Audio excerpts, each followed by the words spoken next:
Now we will have quick review of pins which are common to minimum and maximum mode of 8086.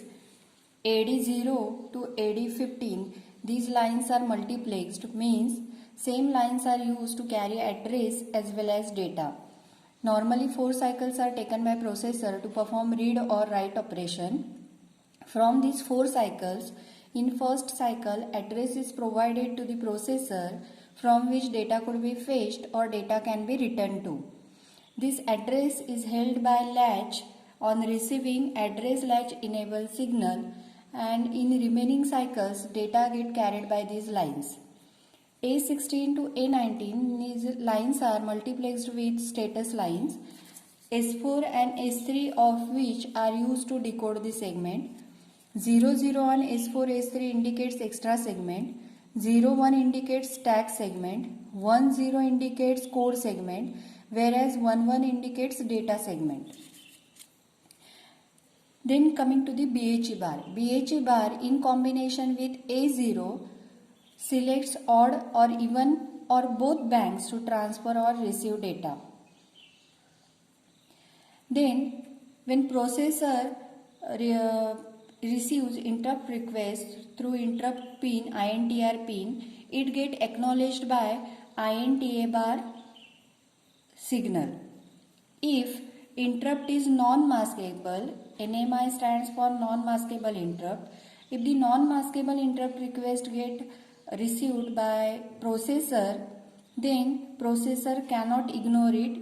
It must be executed by the processor by stopping the current execution of the instruction and resuming the execution after executing the interrupt. Then coming to the reset signal, it refreshes the internal registers of 8086. Ready signal ensures processor that connected peripheral is ready for data transmission. Test bar signal takes processor to wait state till it becomes high. Now coming to the signals or pins which are replaced in maximum mode. In minimum mode, this MN/MX bar pin is connected to the 1, whereas in case of maximum mode it get connected to the 0. From 24 to 31, these pins are replaced by certain set of pins in maximum mode. Now in minimum mode, direct memory access controller requests access to address, data and control bus by sending hold signal to the processor. And processor grants permission by responding with hold acknowledgement signal. In minimum mode, single processor performs write operation. And in maximum mode, number of processors work, means main processor work along with co-processors. So in order to protect the data from concurrent access, this log bar signal get activated during the write operation. Then since co-processors are working along with main processor, they may ask for the access to the address, data or control bus by sending signal or by activating the signal request, and the permission can be granted on the same line by activating this grant signal. So this is the bidirectional signal. At most two processors get connected to the main processor using these two lines. Then in minimum mode, DEN, that is data enable, and data transfer or receive pin enable data transmission. RD bar read, WR bar write, and memory/input output pins identify memory read, memory write, input read or output write operation. In maximum mode, we have S2 bar, S1 bar, S0 which are replacing M/IO bar, DT/R bar and DEN bar, these pins respectively, which identify the operation processor needs to perform. This is the table which get followed by processor in order to identify the operation. When S2 bar, S1 bar, S0 bar all are 0, interrupt acknowledgement get provided by the processor. For 001, processor performs input read operation.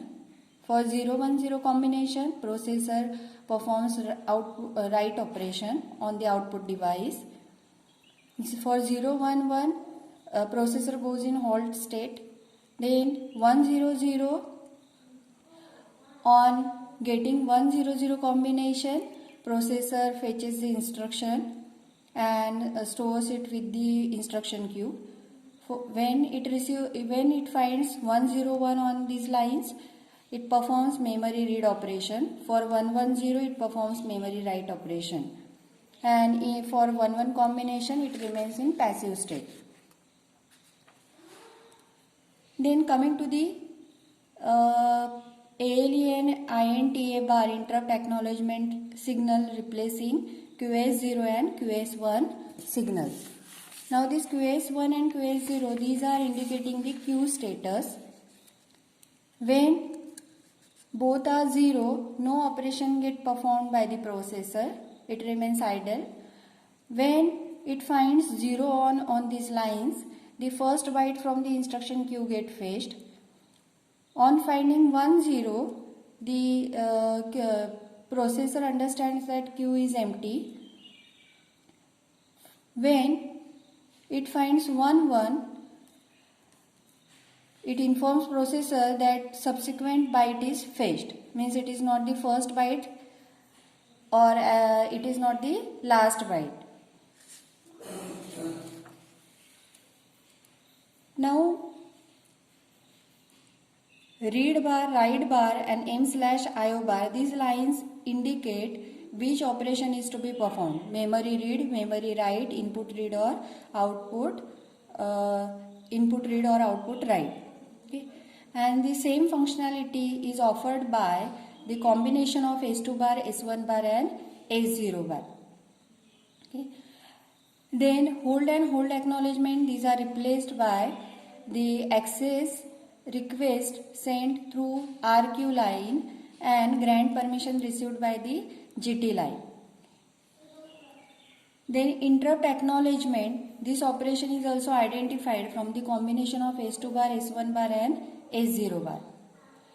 Then the question arises, how to obtain DT/R bar, DEN bar and ALE signals? Because there is no any provision in maximum mode to provide these three signals. So in order to get these three signals, 8288 controller is used, which we will see with the next video in detail. Thank you.